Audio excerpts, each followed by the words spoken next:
blindness and its cure. I received your letter many months after you had posted it. Accordingly, I thought it useless to ask the carrier what you were busied with. He must have a particularly good memory if he can remember that. But I hope by this time you are living in such a way that I can be sure what it is you are busied with, no matter where you may be. For what else are you busied with except improving yourself every day, laying aside some error, and coming to understand that the faults which you attribute to circumstances are in yourself? We are indeed apt to ascribe certain faults to the place or to the time, but those faults will follow us, no matter how we change our place. You know Harpaste, my wife's female clown. She has remained in my house, a burden incurred from a legacy. I particularly disapprove of these freaks. Whenever I wish to enjoy the quips of a clown, I am not compelled to hunt far. I can laugh at myself. Now, this clown suddenly became blind. The story sounds incredible, but I assure you that it is true. She does not know that she is blind. She keeps asking her attendant to change her quarters. She says that her apartments are too dark. You can see clearly that which makes us smile in the case of Harpaste happens to all the rest of us. Nobody understands that he is himself greedy or that he is covetous. Yet the blind ask for a guide, while we wander without one, saying, I am not self-seeking, but one cannot live at Rome in any other way. I am not extravagant, but mere living in the city demands a great outlay. It is not my fault that I have a choleric disposition, or that I have not settled down to any definite scheme of life. It is due to my youth. Why do we deceive ourselves? The evil that afflicts us is not external. It is within us, situated in our very vitals. For that reason, we attain soundness with all the more difficulty, because we do not know that we are diseased. Suppose that we have begun the cure. When shall we throw off all these diseases, with all their virulence? At present, we do not even consult the physician, whose work would be easier if he were called in when the complaint was in its early stages. The tender and the inexperienced minds would follow his advice if he pointed out the right way. No man finds it difficult to return to nature, except the man who has deserted nature.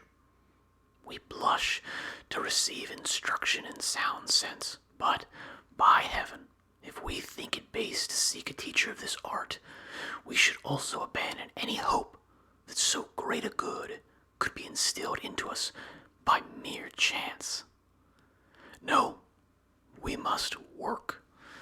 To tell the truth, even the work is not great, if only, as I said, we begin to mold and reconstruct our souls before they are hardened by sin. But I do not despair even of a hardened sinner. There is nothing that will not surrender to a persistent treatment, to concentrated and careful attention. However much the timber may be bent, you can make it straight again. Heat unbends curved beams, and wood that grew naturally in another shape is fashioned artificially according to our needs. How much more easily does the soul permit itself to be shaped, pliable as it is, and more yielding than any liquid? For what else is the soul than air in a certain state? And you see that air is more adaptable than any other matter, in proportion as it is rarer than any other. There is nothing, Lucilius, to hinder you from entertaining good hopes about us, just because we are even now in the grip of evil, or because we have long been possessed thereby. There is no man to whom a good mind comes before an evil one. It is the evil mind that gets first hold on all of us. Learning virtue means unlearning vice. We should, therefore, proceed to the task of freeing ourselves from faults with all the more courage, because when once committed to us, the good is an everlasting possession. Virtue is not unlearned, for opposites find difficulty in clinging where they do not belong. Therefore, they can be driven out and hustled away. But qualities that come to a place which is rightfully theirs abide faithfully. Virtue is according to nature. Vice is opposed to it and hostile. But although virtues, when admitted, cannot depart and are easy to guard, yet the first steps in the approach to them are toilsome, because it is characteristic of a weak and diseased mind to fear that which is unfamiliar. The mind must, therefore, be forced to make a beginning. From then on, the medicine is not bitter, for just as soon as it is curing us, it begins to give pleasure. One enjoys other cures only after health is restored, but a draught of philosophy is at the same moment wholesome and pleasant.